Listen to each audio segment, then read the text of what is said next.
there's one thing that we have learned from Matthew's gospel, it is that discipleship is a journey.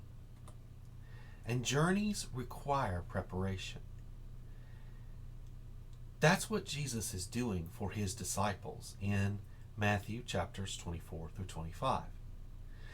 These chapters are sometimes described as the apocalyptic discourse, and they certainly touch on matters of concern with respect to the end of the age. But I don't think that's Jesus' primary intent with these chapters. Instead, what he's trying to do is prepare his disciples for life after his death and resurrection. Verses 1 through 3 set the stage for the entire discourse. Now, I've called it a private discourse to distinguish it from the public discourse of chapter 23. But the stage is set for that private discourse starting in chapter 23, where we have Jesus giving this public, if somewhat oblique, statement about judgment. Judgment upon the religious elite and judgment ultimately upon Jerusalem itself. Now, when you move to chapter 24, verse 1, the transition can be kind of jarring. You wonder, where have these disciples' heads been? And after all, they should have been listening to Jesus' sermon. Instead, they're looking around at the buildings. And it's especially weird because you're like, haven't these guys been to the temple before? Well, yeah, they have. They've probably been with Jesus. But for Jesus, their sort of distraction is a perfect opportunity for him to teach them with more clarity than he teaches the crowds. Now, I describe this as a clear but semi-public proclamation of judgment. It is clearer than it was with the crowds, but it is only semi-public because Jesus is talking with his disciples. And anybody could have overheard him as they're walking away from the temple grounds. But he's just talking to them. And the disciples clearly have questions, but they wait to ask those questions. In part because that's what you did when you have a question for your teacher, but also because they know that the kind of statement Jesus makes in verse 2 of Matthew 24 is the kind of statement that could get a prophet killed. It almost happened to Jeremiah. When they are in private, though, they do bring their questions. And you can imagine the scene in your mind's eye. Jesus is sitting on the Mount of Olives, probably sitting facing the temple, perhaps contemplating the terrors that are to come. And his disciples come to him with these three interrelated questions. When are these things going to happen? What will be the sign of your coming? And what will be the sign of the end? Now, the exact nature of the relationship between those questions was debated then, and it is still debated today.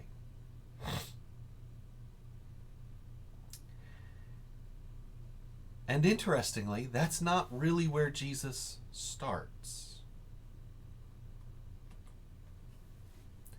In verses 4 through 8, Jesus only indirectly addresses the questions asked by his disciples.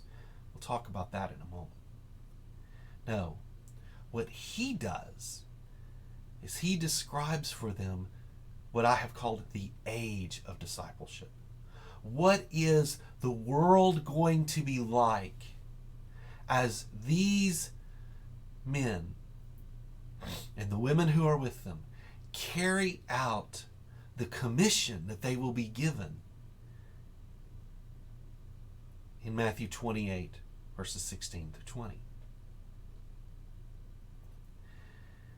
Unfortunately, the picture that Jesus provides is not a pleasant one.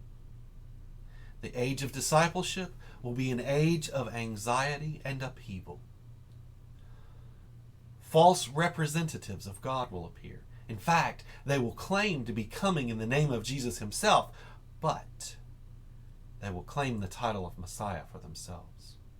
There will be natural disasters, and there will be calamities created by humanity. Wars is the main example that Jesus gives.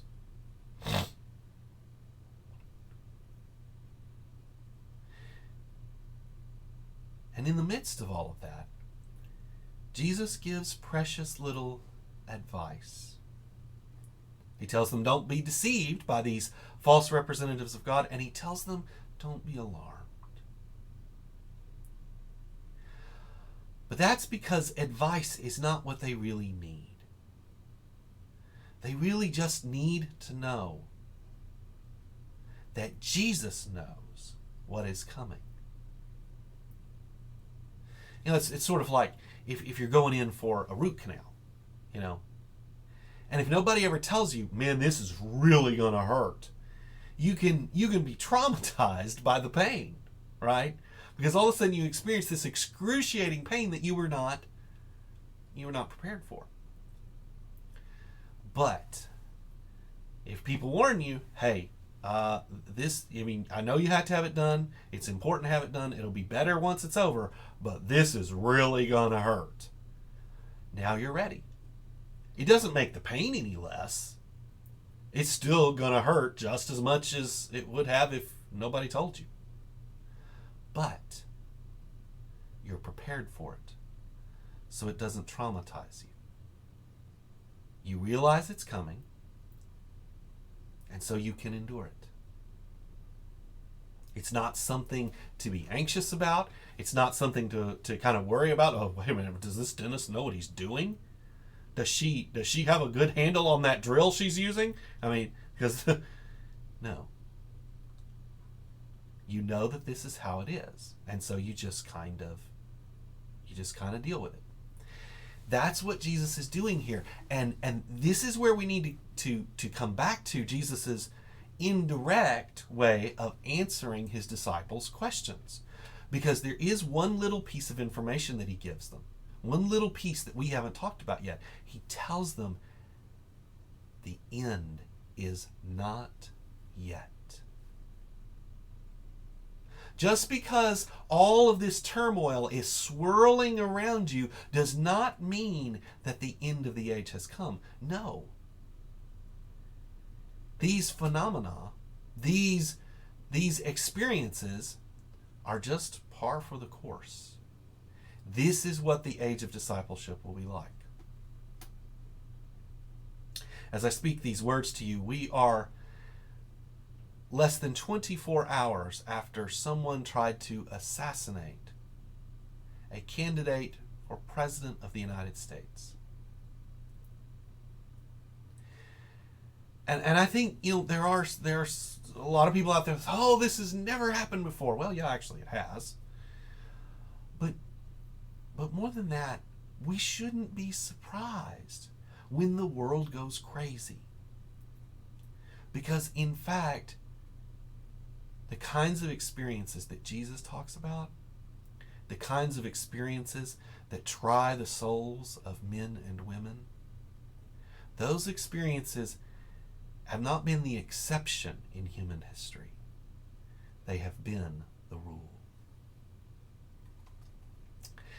Now, Jesus doesn't just sort of give his disciples the lay of the land. He also explains for them what their own experience will be. And again, we we can be somewhat discouraged by the picture that Jesus gives us in verses 9 through 14. It is a portrait of hardships, but it is also a portrait of hope. So let's begin with the hardships. That starts in verse 9. And we have this experience of suffering. And the suffering is in part due to persecution from without. Again, that's verse 9.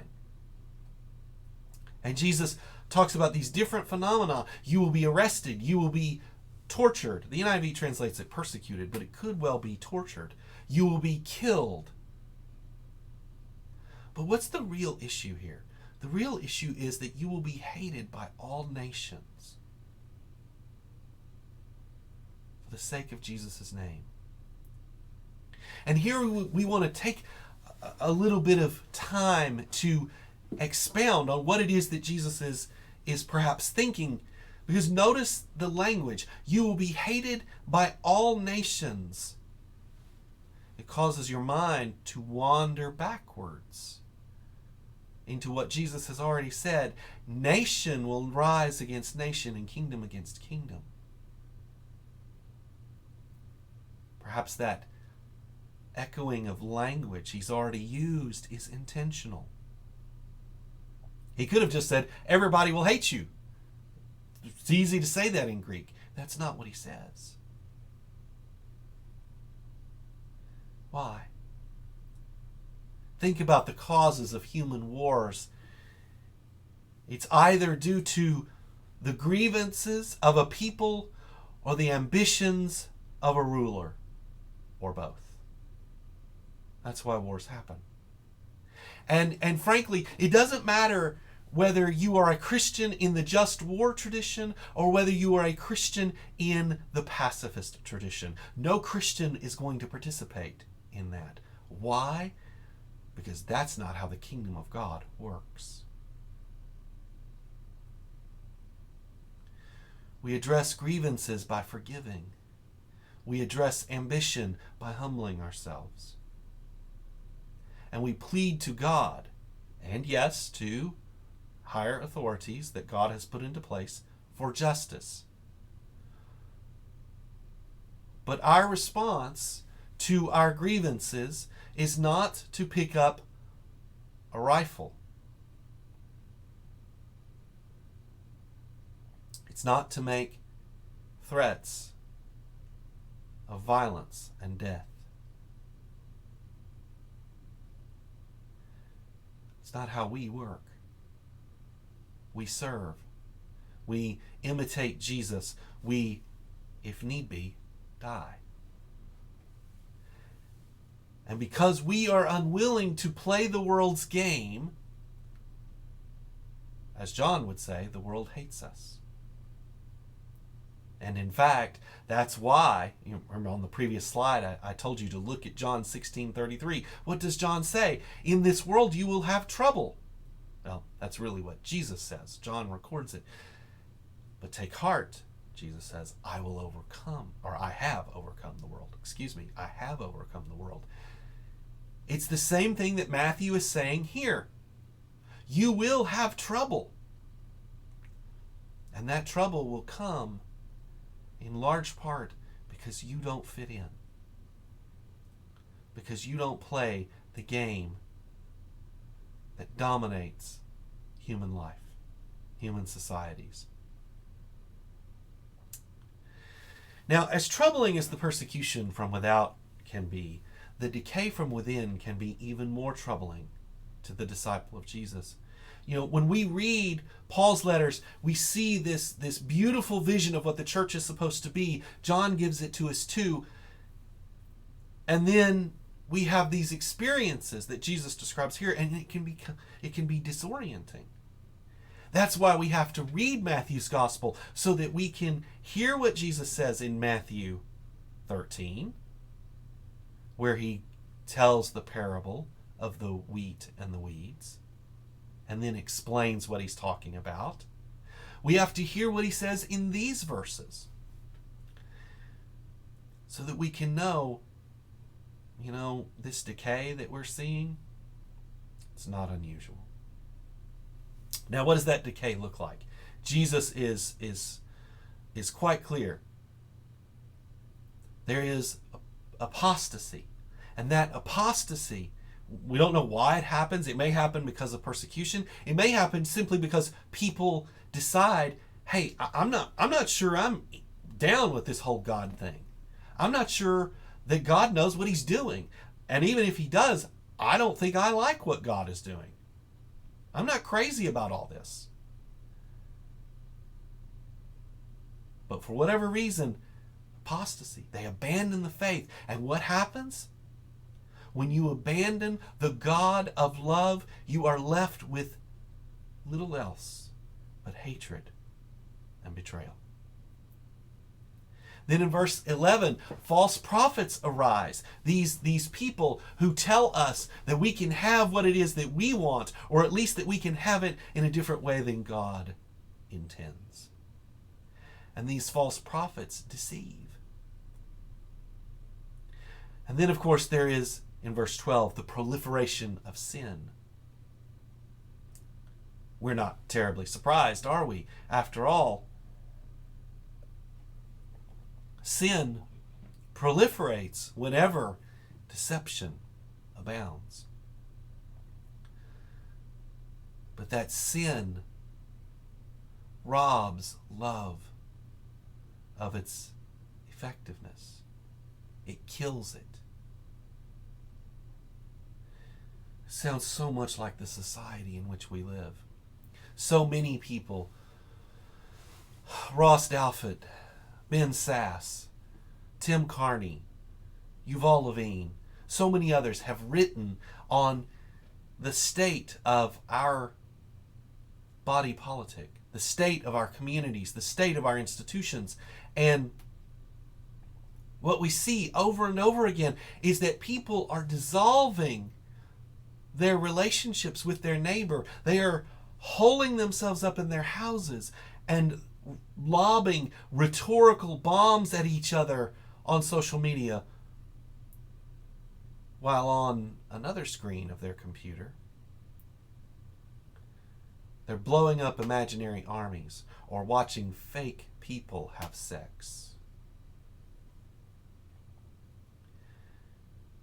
Jesus is telling us that sin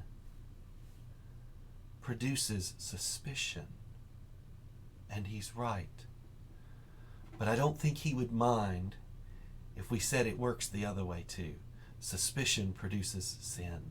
And what are we doing? We're building walls between ourselves, and the bricks are sin, and the mortar is suspicion. Now, that's just an example from our society, but the thing is, Jesus isn't talking about society. He's talking about the church.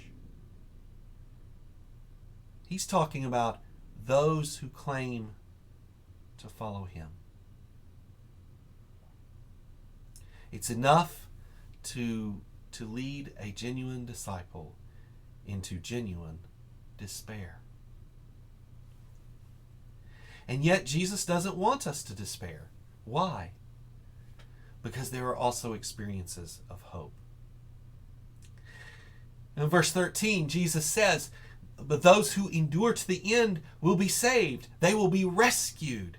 And if you're a Calvinist reading this verse in light of your debates with Arminians and Wesleyans, you're not going to be terribly encouraged. But that's not how Jesus intends you to read this verse. He intends you to read it as a disciple who has experienced suffering, who has been hated, who has been betrayed.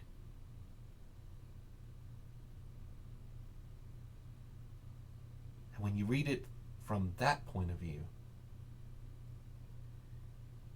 it cannot help but encourage you.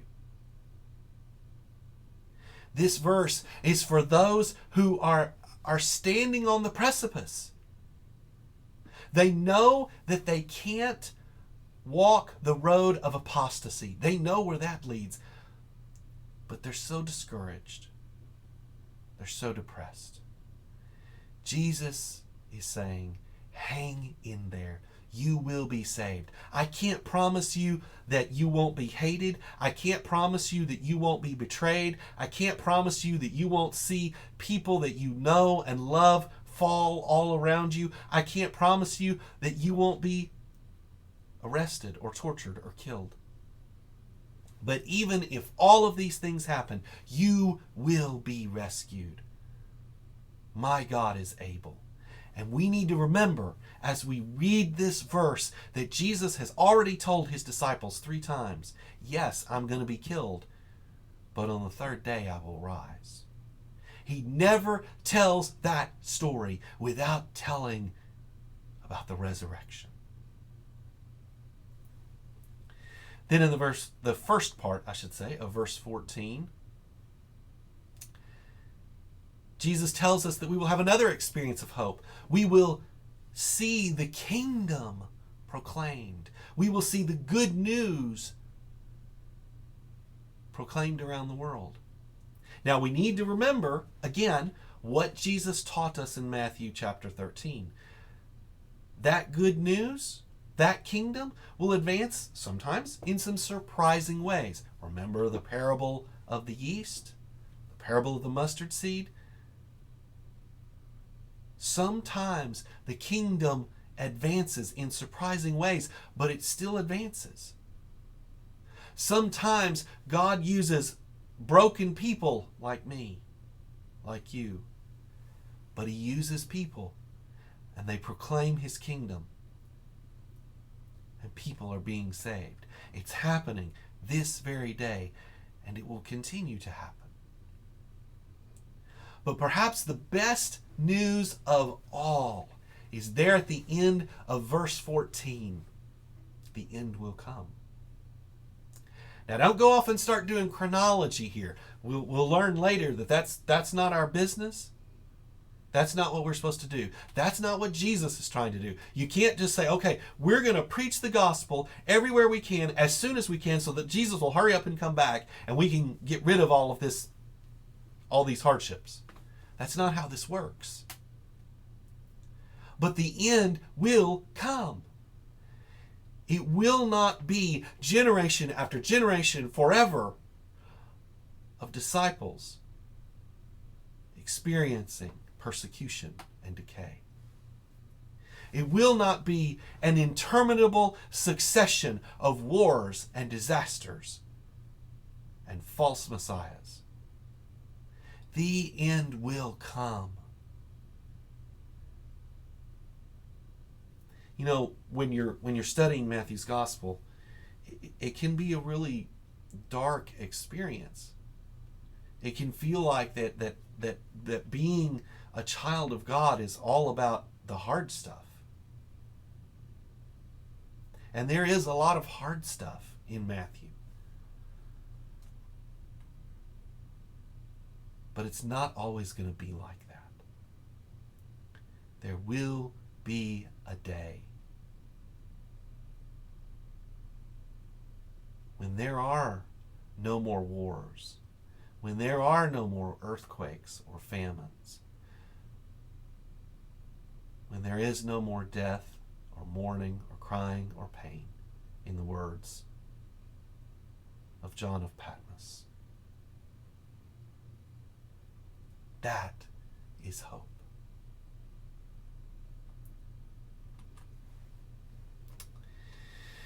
Now,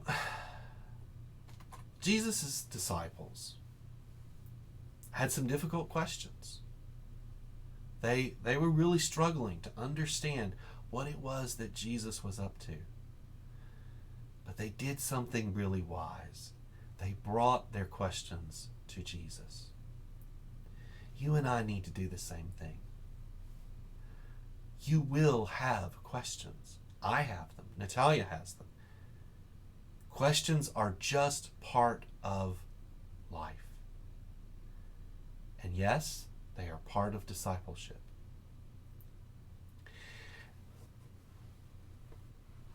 And when we bring our questions to Jesus, what we find is that he doesn't always answer them as directly as we want him to. Sometimes he does something else. He prepares us for the road ahead. You know, the disciples had no idea how long this age of discipleship would last. They had no idea how long their own journey would be. And a lot of times you and I don't know how long or difficult our journey will be. I mean, there's no way for Jesus to tell us, here are the 6 steps for enduring all of this, because everyone's journey is different. No. Jesus simply gives us the lay of the land. He comforts us by telling us, hey, don't be afraid. Don't be deceived by the charlatans out there. This is how it's going to be. It's going to be a root canal. But I'm going to bring you through it. And then, of course, the other thing that he does is he gives us hope. Now, he'll do that again at the end of Matthew's gospel when he tells his disciples, I should say, hey, I'm going to be with you throughout all of this. And we should really be thinking about that, because right now what he's telling us is, hey, hang in there. I'm not going to leave you twisting in the wind for all of eternity. There's going to be an end to all of this. And in the meantime, I'm working. I'm working to save you, and I'm working to proclaim the gospel through you. It's a beautiful thing that our Lord has done for us, giving us comfort and giving us hope. May you receive that comfort and that hope today as you bring your questions and your pain to Jesus.